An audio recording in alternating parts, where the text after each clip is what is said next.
નમસ્કાર. ચાલો આજે વાત કરીએ પ્રકૃતિની એક જીવંત કલાકૃતિ વિશે. એક એવું પક્ષી જેનું સૌંદર્ય જોઈને એવું લાગે જાણે કોઈ રાજાએ હજારો નીલમ જડેલો પોશાક પહેર્યો હોય. જી હા, આપણે વાત કરી રહ્યા છીએ ભારતના રાષ્ટ્રીય પક્ષી ભારતીય મોર વિશે. ભારતીય સંસ્કૃતિમાં મોરનું સ્થાન બહુ ઊંચું છે. એ માત્ર એક પક્ષી નથી, પણ સૌંદર્ય, લાવણ્ય અને પવિત્રતાનું એક જીવંત પ્રતીક ગણાય છે. અને આ જ વસ્તુ તેને બીજા બધા પ્રાણીઓ કરતાં સાવ અલગ પાડે છે. તો આપણે આખી વાતને બરાબર સમજીશું. શરૂઆત કરીશું એના પરિચયથી. પછી નર અને માદા વચ્ચેનો જે ગજબનો તફાવત છે એ જોઈશું. એની રોજિંદી જિંદગી અને ખોરાક વિશે જાણીશું. અને હા, એના પ્રખ્યાત નૃત્ય પાછળનું રહસ્ય પણ ખોલીશું. અને છેલ્લે સંસ્કૃતિમાં એનું શું સ્થાન છે એની પર પણ નજર નાખીશું. સારું, તો ચાલો શરૂ કરીએ. અને આ ભવ્ય પક્ષીને જરા નજીકથી ઓળખીએ. દરેક નામ પાછળ કોઈને કોઈ કારણ હોય છે ખરું ને? મોરનું વૈજ્ઞાનિક નામ છે પાવો ક્રિસ્ટેટસ. હવે આમાં જે પાવો છે એ લેટિન શબ્દ છે જેનો મતલબ થાય મોર.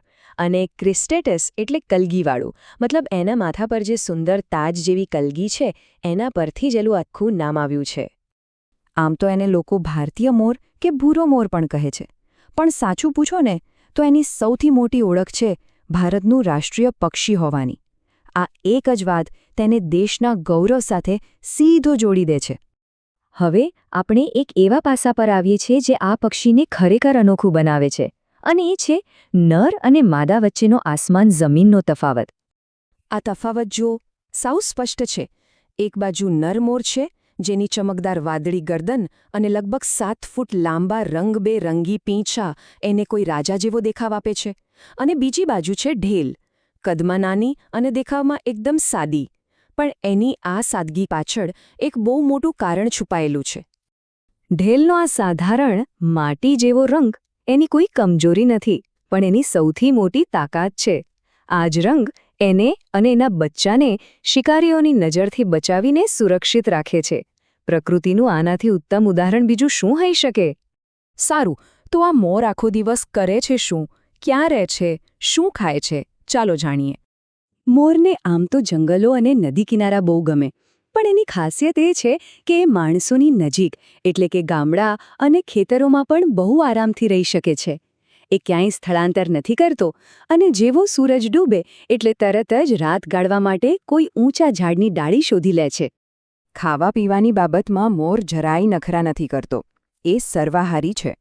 ખેતરમાંથી અનાજ અને ફળો પણ ખાઈ લે.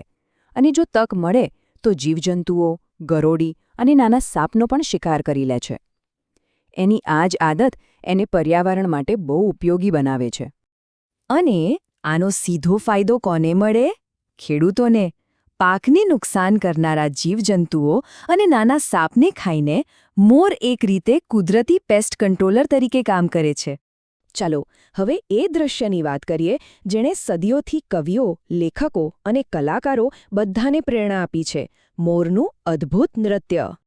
ક્યારેય વિચાર્યું છે કે મોર એના ભવ્ય પીંછા ફેલાવીને આટલું સુંદર નૃત્ય કરે શા માટે છે?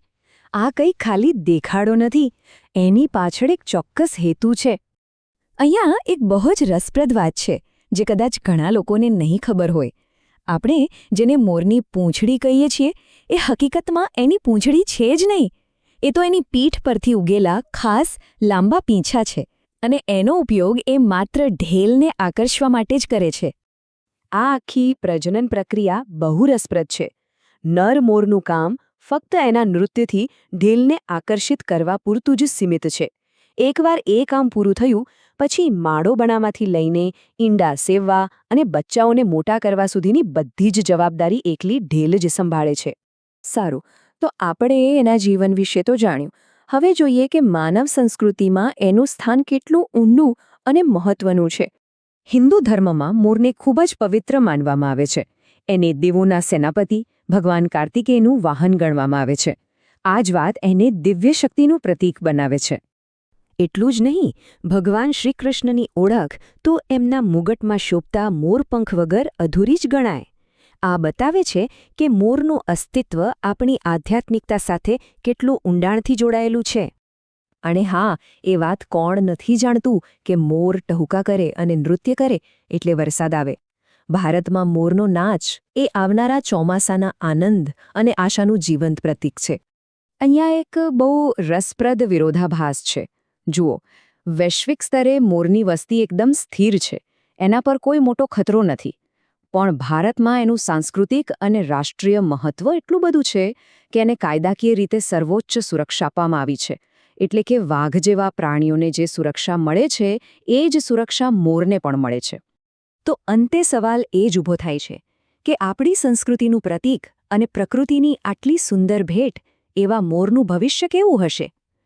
આપણે શું કરી શકીએ કે જેથી આવનારી પેઢીઓ પણ આ અદ્ભુત પક્ષીને ફક્ત વાર્તાઓમાં જ નહીં પણ હકીકતમાં પણ જોઈ શકે?